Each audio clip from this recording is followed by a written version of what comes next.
Tom Woods Show, episode 1763. Prepare to set fire to the index card of allowable opinion. Your daily dose of liberty education starts here. The Tom Woods Show.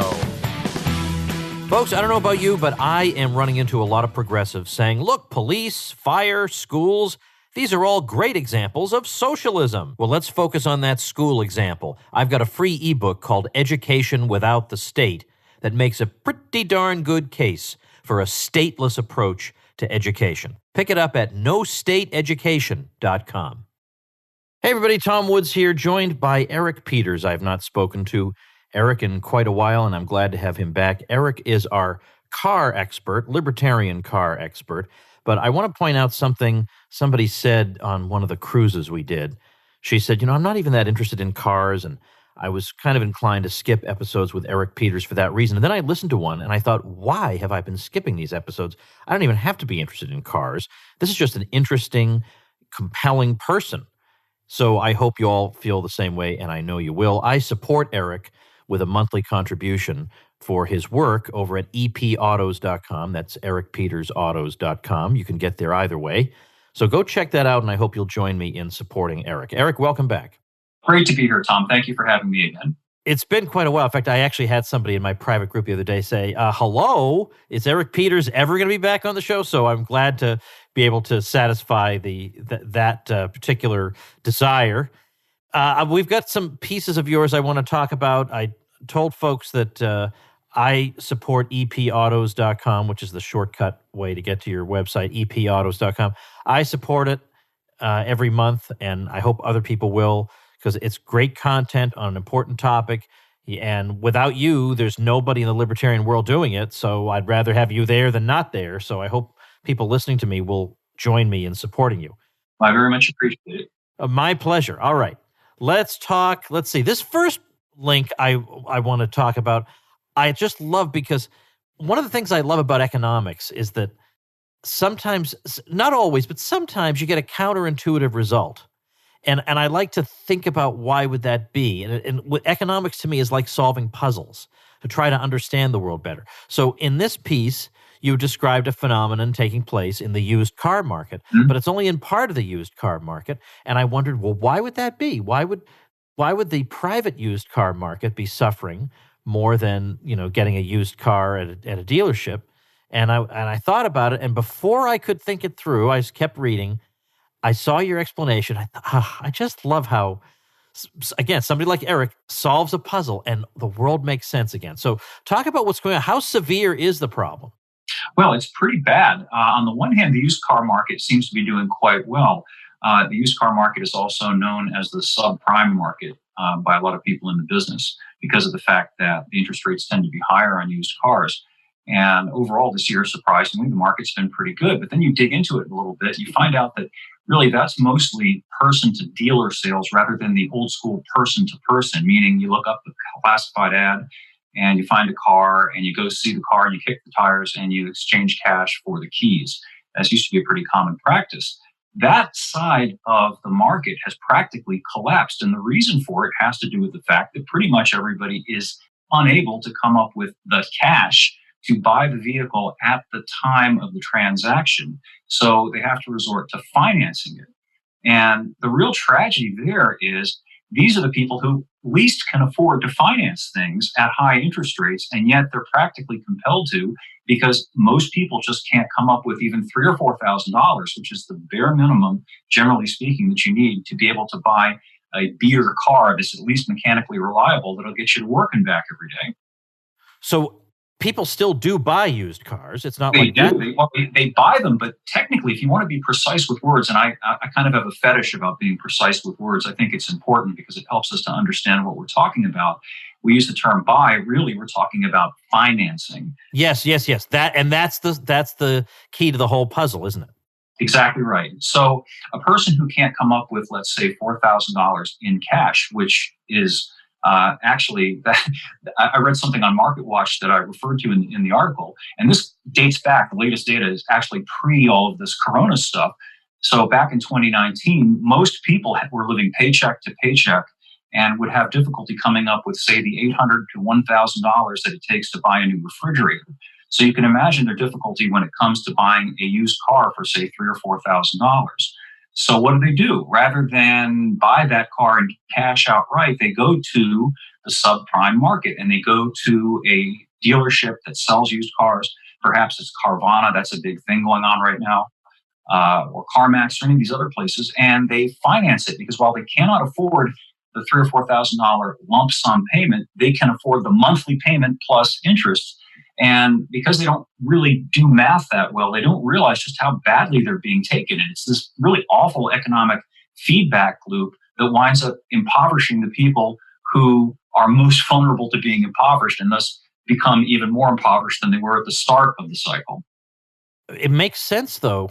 So what does this mean, though, for people who want to sell a car themselves? It means that suddenly there's no market for them. It must have been like people trying to sell houses when the market was collapsing. Yeah, and here's the other side of the coin. It's bad all around because when you are the seller, you have difficulty selling it yourself on the retail market. There's a tremendous difference between the retail value of a vehicle and the trade-in or wholesale value.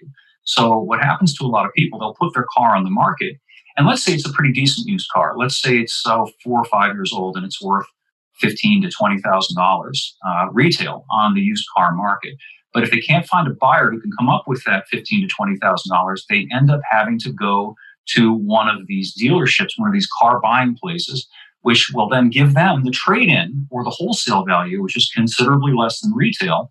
And then that place will turn it around and resell it on the retail market because they have the ability to finance it, whereas the private seller, of course, you and I, we don't have a bank usually, and we can't finance, so we don't want to finance. When we sell a car, you just want the guy to give you the money and be done with it. But the problem is, you can't do that when somebody hasn't got the money. So you're kind of stuck between a rock and a hard place.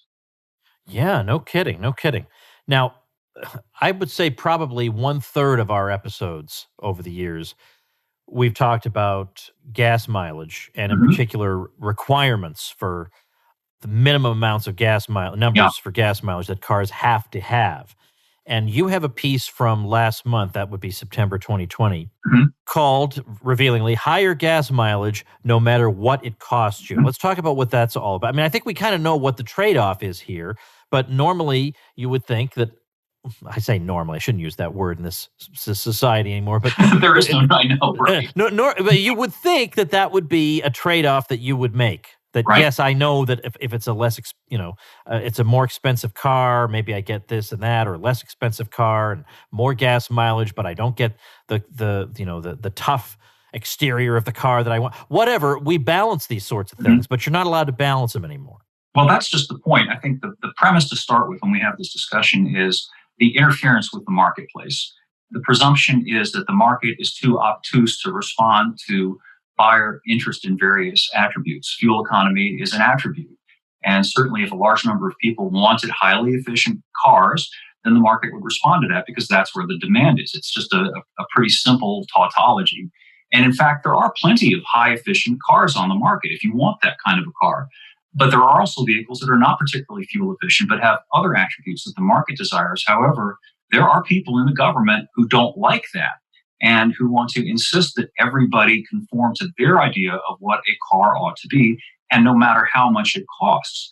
We're now at the point where the gains that can be achieved using conventional technology with regard to fuel economy have become very, very fractional. You're talking about, small whole numbers. I'll give you a good example. There has been a trend toward the elimination of the manual transmission in new cars and the replacement of the typical automatic transmission with a continuously variable or CVT automatic, which gives you roughly a 1 to 3 mile per gallon improvement in fuel economy overall. And out in the real world, that's a pretty trivial difference, but it's a significant difference in terms of the upfront price. And essentially, you're being told that you will pay more for your vehicle and you'll potentially pay more for maintenance costs down the road when these more complicated technologies fail for the sake of saving a very nominal, slight amount of gas. And that's really what we're talking about here. And I think the government has no legitimate business whatsoever involving itself in this particular question. You buy the car, you make the choice, you're paying for the gas. I don't understand how that is properly the government's business at all. By the way, I think it was you, although maybe not, but in a previous episode where we were talking about this feature that cars have supposedly to try to improve gas mileage so that when you're, let's say, at a traffic light Oh, and the you would auto normally be stop. idling, it'll do the auto stop. Yeah. And then when you push the gas again, it automatically starts back up again. And you just have like a super duper strong starter, obviously, that can endure all these starts is the idea behind it. And so I used that feature in my car Yeah. simply for the novelty of it, because I thought, look at this amazing car that I have. And then I think it was you who explained that the amount of gas mileage improvement that you're getting with this is so ridiculously trivial that Right. there's no way it's worth putting your car through it, even with the more substantial starter. Well, sure, you've got to have, in addition to the substantial starter, you've got to have a more substantial alternator because of the load that's on the battery, and the battery is taxed more heavily. And the result of that is both of those items, the battery and the alternator, are probably going to have a shorter service life. And alternators and batteries are not cheap if you've had occasion to replace either one of those things. And if you're talking about, let's say, a 1 mile per gallon improvement overall in a month, it's a trivial amount of savings. But it's not trivial to the car manufacturers, and that's the reason that AutoStop has become so pervasive. They have to comply with the corporate average fuel economy standards, which are factored out over a fleet of vehicles. In other words, all the models of a particular type that are produced in a year. So when you do that, let's say you achieve a 1 mile per gallon improvement factored over, say, 100,000 cars.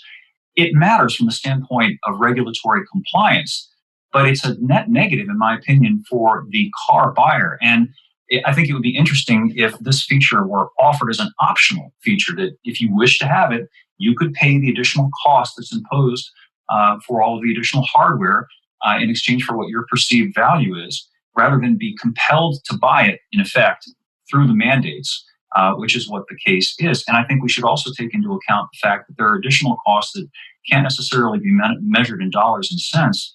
A lot of these systems are very intrusive. You have this feeling of the tape shaker effect. The engine shuts off and then it stutters back to life. And in some cases, the car will not respond as immediately when you push on the gas. And over time, it's kind of aggravating, at least it is to me. Maybe I'm more sensitive than most people, but I don't think so. To have this constant stopping, starting, cycling going on as many as a dozen or 24 times each day when you're trying to get to work and back. So I've just turned it off now. Yeah. after I heard about that, I just turned it off. Luckily, you can turn it off, but I think that in the future they're going to make it so that you can't turn it off. But on the other hand, I know asking people like this to think about trade-offs is about as hopeless a task as you can imagine. But at the same time, would this not, given, as you say, that it does put additional strain on various components of the car, Mm-hmm. which would mean that you'd have to either replace or repair these things more often, it's not even clear, therefore, that on net, whatever it is that they're trying to conserve or save or harm the environment less, it's not obvious that on net that's going to be accomplished, right? Oh, absolutely. You can, for example, cite the energy inputs involved in an alternator, just the metal that has to go into that, the copper that has to go into that, or the lead, the graphite, the plastic that goes into a car battery. And let's say that rather than the battery having to be replaced every 3 or 4 years, or every 5 years, let's say, you have to replace it every 3 or 4. So you've got that additional extraction from the environment, the additional energy input that goes into creating that new battery. And over the course of the lifetime of the vehicle, you will use more batteries. You may have to replace an alternator that might have otherwise lasted the useful life of the vehicle. So these externalities, to use that word that the Marxists like so much, are interestingly never taken into account, or they're arbitrarily taken into account, and only when they suit the agenda of the people who are pushing these policies onto the public. Let's shift to something less, let's say, ideological, just about cars. Mm-hmm. But I guess to some extent we can't get away from COVID entirely, because I'm not an observer of cars. How has both the virus and the government response, how, if at all, has the rollout of the next model year cars been affected? Well, it's practically paralyzed everything. We went through a period of several months in most parts of the country where effectively there were no car sales because dealerships were closed. and sales could not be transacted even online. Now that's been lessened to some degree, so you can now buy vehicles. But all of the new model introductions in the earlier part of this year were delayed. Most of the major car shows were canceled or pushed off several months. And so you got this backlog of existing inventory now of the 2020 models, with the 21 models coming into the pipeline. And the upside to that, actually, if you're in the market for a car, now is a really good time to buy a car, because the dealers do have a lot of inventory of these vehicles, and they're very eager to get the 2020s off their lot before we get to 2021, when they become last year's models, even if they're still brand new cars. Well, is there anything we can say about what's happening in 2021 with cars? Is there anything that you've been able to look at? Well, we see these general trends that are going to be affected by the outcome of the election, clearly.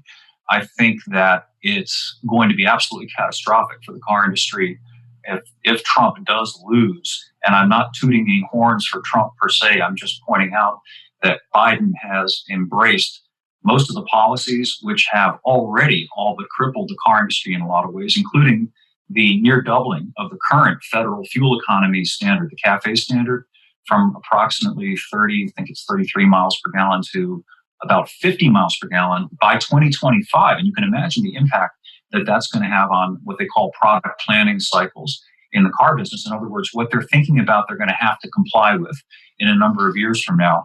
And it's the reason why that you see the rapid disappearance from the marketplace of engines larger than 2 liters. You may have noticed, some of the gearheads who are listening to this, that irrespective of make or model or brand of car, almost every new car now seems to come with a little 2-liter 4-cylinder engine with a turbo on it. And V6s are disappearing, just as V8s had already been disappearing. And this winnowing effect continues to go down and down and down. I did a review a couple of weeks ago about one of the new Buicks, and it comes only with, if you can imagine this, a 1.2 or a 1.3 liter 3-cylinder engine to propel the thing. Oh, good grief. Well, meanwhile, what's been going on in California? I read that they did some crazy thing. What is it with regard to cars? Oh gosh, where do we should we get out the laundry list? Yeah, please. I actually would like to know, because every time I look over there, there's some. It's not all cars, obviously. No. Every time I look, it's some crazy, bizarre thing. Well, I think the big one is that the governor has decreed that, I think it's after 2030, might be 2035, but I think it's 2030. No sales of other than electric vehicles, new vehicles, will be permitted in the state of California. So if you want a vehicle after that date, you will have to buy an electric car and pay the roughly 30 to 50% premium for the privilege of owning an electric car. And of course, we wonder how they're going to provide the electricity for that, given that there are already brownouts and other problems in the state of California. It's a Venezuela scale fiasco at this point, and it's only going to metastasize, I think, in the months and years ahead. I was just about to ask you if there's any country that's more reasonable on this than the U.S., but even if there were, the problem is, of course, that car companies are generally selling cars to a global market, and they're not going to make some cars according to some specifications and others according to others. I would think just for economies of scale. So you know what I mean? So yeah, right. There's been a lot. There used to be a significant difference between the regulatory regime in the United States and North America generally, and say Europe. But unfortunately for us, the very, very strict standards that are typical in Europe have become very similar to the standards that we have in this country are becoming increasingly similar to the standards that are in Europe. And we're seeing this kind of globalization of everything.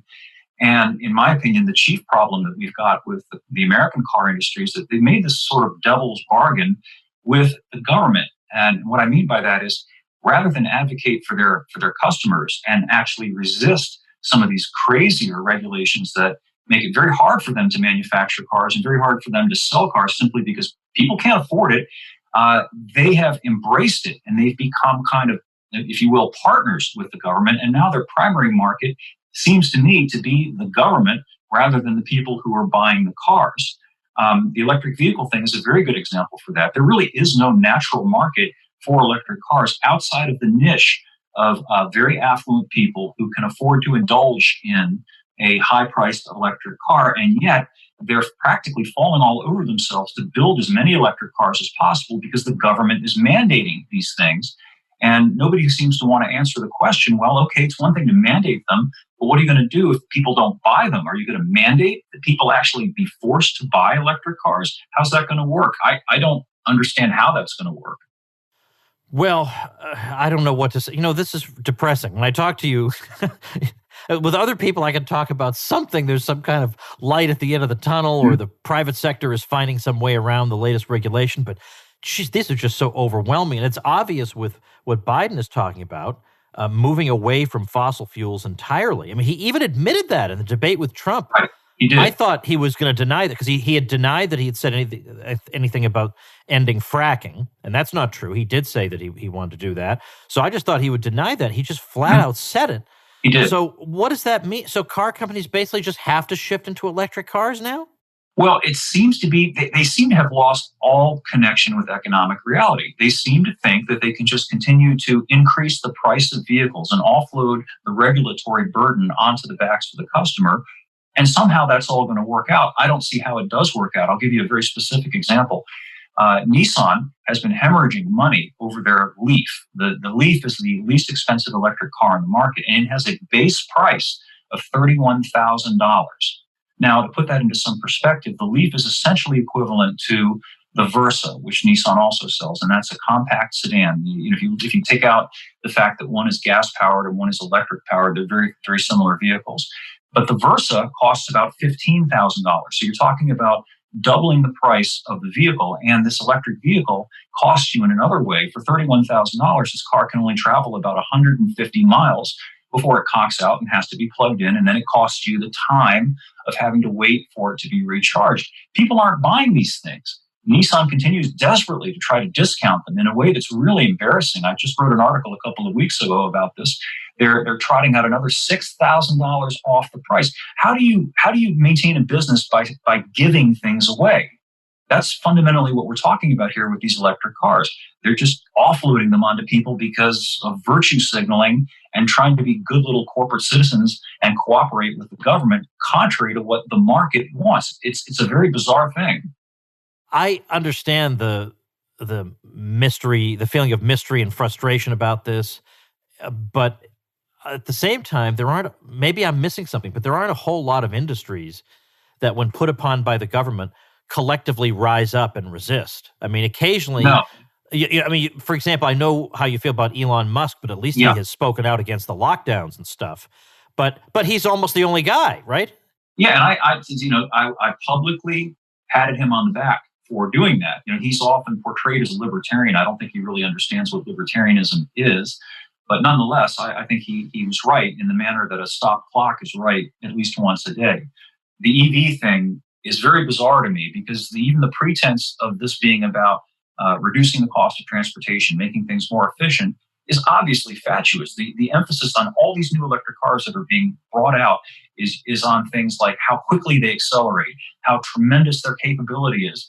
Nobody looks at the bottom line price tag and goes, oh my God, how are people going to afford to pay, per what we were talking about a moment ago, $31,000 for what amounts to a basic entry-level little economy car?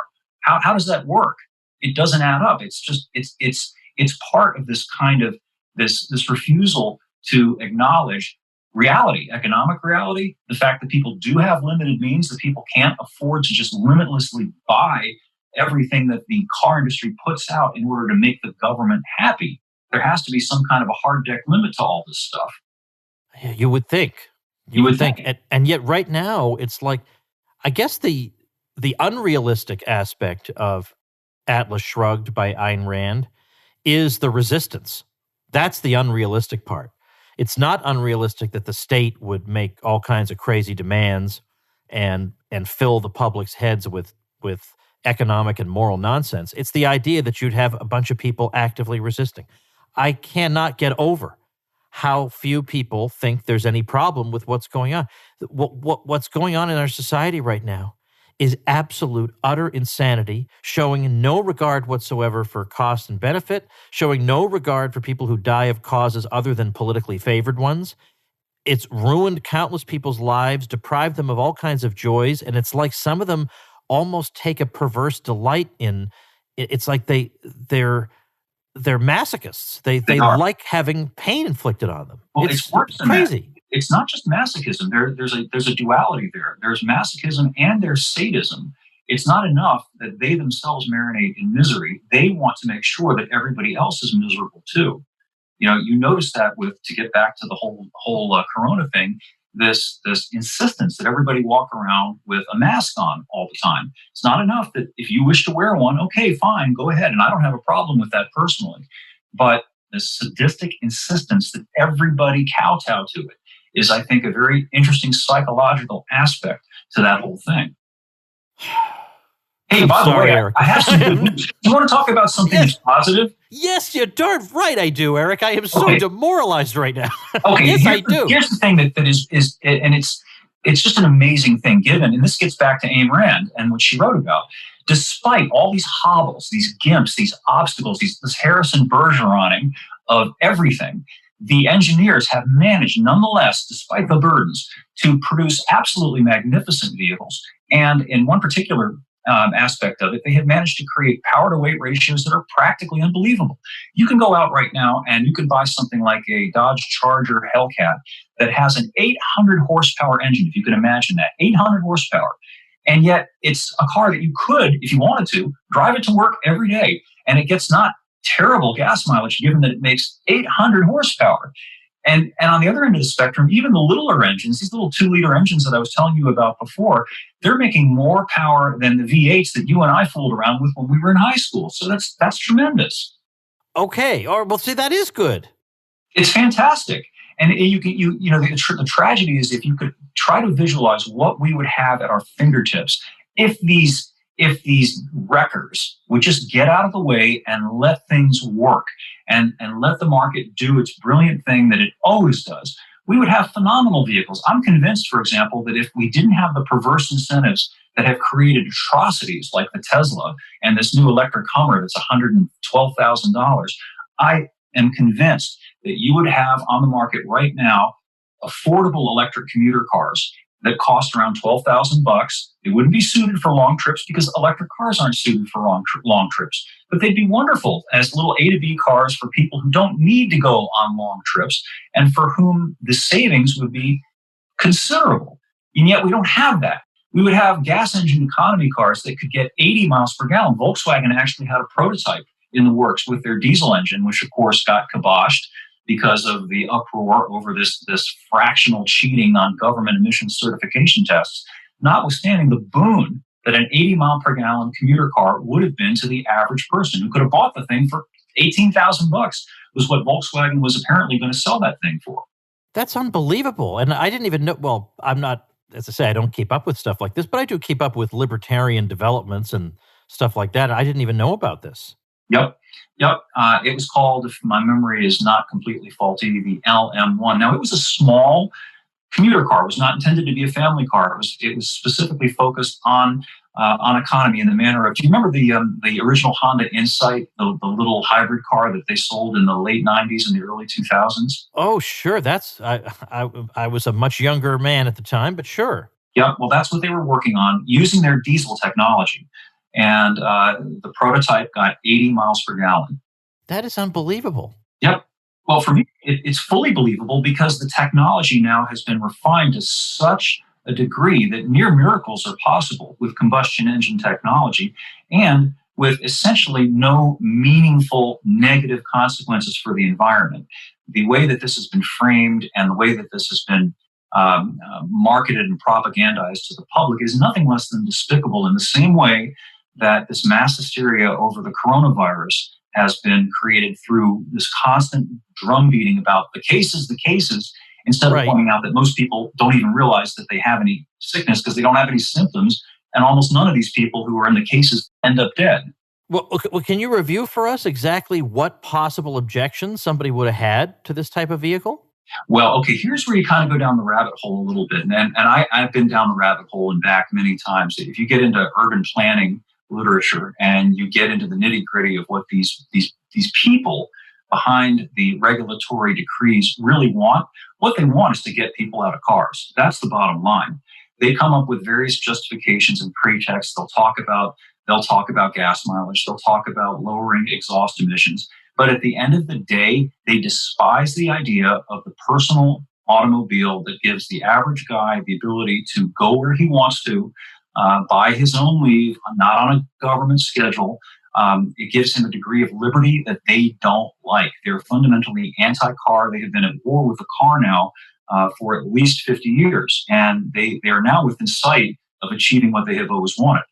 That's just crazy. I mean, I know there have been people who feel this way, but part of me just has kind of refused to believe that they're real. Yeah, it's a tough thing to get your head around. But I'm sure you're familiar with some of the urban planning boondoggle isn't exactly the right word, but the way they try to eliminate, they call it road diets. And they'll winnow down the available space for vehicles in cities. So they'll make it difficult for people to drive into the cities. And they'll add a bike lane and take away a lane for cars. They hate cars. Some of them are very upfront about it and will actually tell you that. And that is the kind of sub rosa agenda behind a lot of this. Well, I can find people on both sides. Most of them are only on one side, but maybe you might not know this, but Russell Kirk was one of the big intellectuals of the conservative movement after World War II, and he never learned how to drive. His wife would drive him around, and he at one point referred to the car as a, quote, mechanical Jacobin. Because of course it can uproot you from your community. You can drive around and just not and be rootless. And of course, a traditional conservative thinks you ought to be rooted somewhere. Okay, but you could also live in a really rotten place that you want to just up and leave. Right. So there was that. But secondly, then the car also, what does it symbolize if not individuality and the individual choices and to be able to make of your life what you want because you can go wherever you want. That's what it is. Yeah, instead of sort of a collectivist, as the Germans put it, Gleichschaltung, with everybody marching in step, when people have privately owned cars, you've got this sort of atomized, in a good way, system in which individuals make their own determinations about, hey, I think I'll go here today, or I'll take that route, or I'll take my time today, or I'm in a hurry. All of these highly personal, individualized decisions that run exactly counter to this, to me, loathsome notion of collectivization, of everybody having to do the same thing on the same schedule with that schedule and sameness prescribed by some technocratic managerial elite. On a happier note, now it's my turn to say something happy. The happy note is that you are doing important work alerting us to everything that's going on over at epautos.com. And as I said, I support your site. Other people should support your site. Go read it, for one thing. Just go over and take a look at the stuff you've got there. In fact, as we wrap up, just describe really quickly, like in a minute, what are you trying to accomplish at epautos.com? And the thing is that in the midst of all the craziness, what's lost in here is that I know you love cars. Like you have a passion for this. This fascinates you.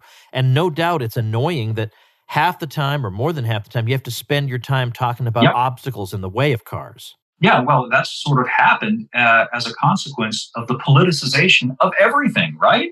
We can't have a conversation about practically any topic any longer because everything has been politicized as it was in the old Soviet Union. I'm a gearhead, a car guy. I'd like to do nothing better than just write about cars, but I've been kind of compelled to touch on these political topics because they're intermeshed inextricably with the whole thing. You really can't talk about cars without talking about issues of mobility and of liberty and of personal choice and all of these economic topics that you and I find so fascinating. Well, epautos.com is Eric's website. And I don't know, next time, Eric, maybe we should just talk about libertarianism or something. I don't know. Yeah.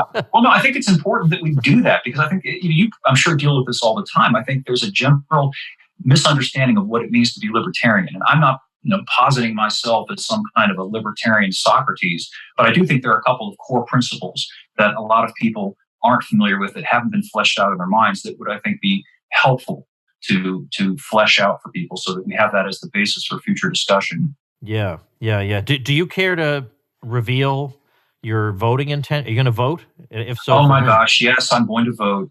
And I'm going to vote in the way that if I were in prison and I were presented with the opportunity to pick my wardens and one warden were a bit less loathsome than the other, I would vote for the less loathsome warden.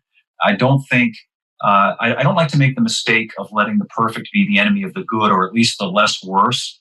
And I think by a lot of metrics, Trump is the less worse. And so therefore, I'm going to hold my nose and vote for Trump. Is that different from how you voted in 2016? I'm sorry to be going into all these personal No, questions. it was the same thing. Hillary struck me as a really horrible, termagant person, a vengeful, mean-spirited, almost an apotheosis of everything that's wrong with our system and our society. There's a chord of meanness in her and of control freakism. And I've got a really good radar for the control freak. And she struck me as one of those. And Biden strikes me in the same way. One of the things that I'm terrified of is his promise to impose a national mask mandate and to continue this mass hysteria about this corona that is, in my opinion, it is a dagger pointed at the heart of what's left of the freedoms we still have in this country. And if some degree of calmness and sanity is not restored, we're going to be in big trouble a few months from now. I thought it was interesting, by the way, that he's got at least one ad or social media post or something where he says, wouldn't it be nice to be able to do the following things? And he lists things like going to a wedding with all your friends or going to a restaurant and this and that. And he's saying, look, we can get there together. And so there are two things that was interesting about that. Number one, his internal polling must be saying that even people who outwardly say they're okay with the lockdowns are getting weary of it. So he has to look like a guy who's going to open up the society. But secondly, I just loved, let me just say this as somebody who lives in Florida. I loved the list of things he says that I'm sure we all wish we could do. I've done like all those things in the past 2 weeks. I've done every one of them. It's, so actually I don't need to wait for Joe Biden to lead me to the promised land. I'm already living there. Right. Well, I kind of am as well. I have yet to and never will, not unless somebody puts a gun to my head, put on the ritual clothing, the mask. I just won't do it. I'm not sick, and I despise the idea of being treated as a presumptive suppurating leper. I'm not gonna go there. And I've written articles too about you remember the old Soviet samizdat, the underground press? Oh, sure. Well, I've kind of done the same. During the height of the lockdowns, I've got a number of friends, and we had a samizdat gym. We got our weights together, and we had the furtive under the table gym because I like to work out, got friends who work out. So even though the gym was closed, we got together on our own in secret. We become criminal fitness fanatics. We're trying to stay healthy in the middle of this pandemic. God, we should be locked up, right? Yeah. It's crazy. I've talked to personal trainers about this, but that's a whole separate conversation. Go ahead. Well, anyway, so we've done a lot of that. I've refused to cringe under my desk in fear of this virus. I've gone out. In fact, I made a point of going out in defiance of our esteemed governor, and this is his name by his own choice. He called himself the Coon Man back in college when he decreed myself and a number of other people, everyone essentially except himself, as essential workers. I went out every day on purpose, even if I didn't have a need to go out, just to kind of show the flag. And I was willing to risk getting arrested for that if need be, and I still am. I think it's important that we do that. We still have the freedom to take a stand that won't result in us being put before a ditch with a gun to the back of our heads. And that's why I think it's so important we do that before we're faced with that horrible possibility. Well, the website is epautos.com. Go check out Eric Peters. Support him. Be like Tom Woods. If there's only one way that you're like me, I want it to be that you support Eric Peters. So go do that over at epautos.com. Eric, we will compare notes again in a few months' time, and thanks for your time today. Always, Tom. Thank you very much. All right, folks, before I let you go, I have a very interesting possible debate episode on postmodernism with Michael Rechtenwald against another person you may know. I haven't run it by him yet, so I don't want to put him on the spot by mentioning his name without doing so. But let's just say that if the old man here can make this debate happen, oh man, are you going to be happy listeners? This is going to be absolutely great. So let me see what I can do behind the scenes. I highly doubt I'll have a problem. I think this is going to be great. Just the other night at the Liberty Classroom live Q&A we had with Michael Rechtenwald, I got him to agree to a debate on postmodernism, and gosh, would that be fun. So first of all, you should be part of Liberty Classroom anyway, libertyclassroom.com. It's where you learn the history and economics they did not teach you. And our latest course is by Michael Rechtenwald himself, the great former NYU professor who was a leftist and then just now is blowing the whistle on the whole racket. So check that out over at libertyclassroom.com. I'll keep you posted on this debate. I hope it happens within the next week or so. Wouldn't that be great? All right, thanks, everybody. See you tomorrow. Become a smarter libertarian in just 30 minutes a day. Visit TomWoods.com to subscribe to the show for free, and we'll see you next time.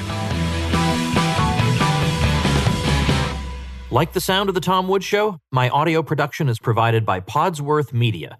Check them out at podsworth.com.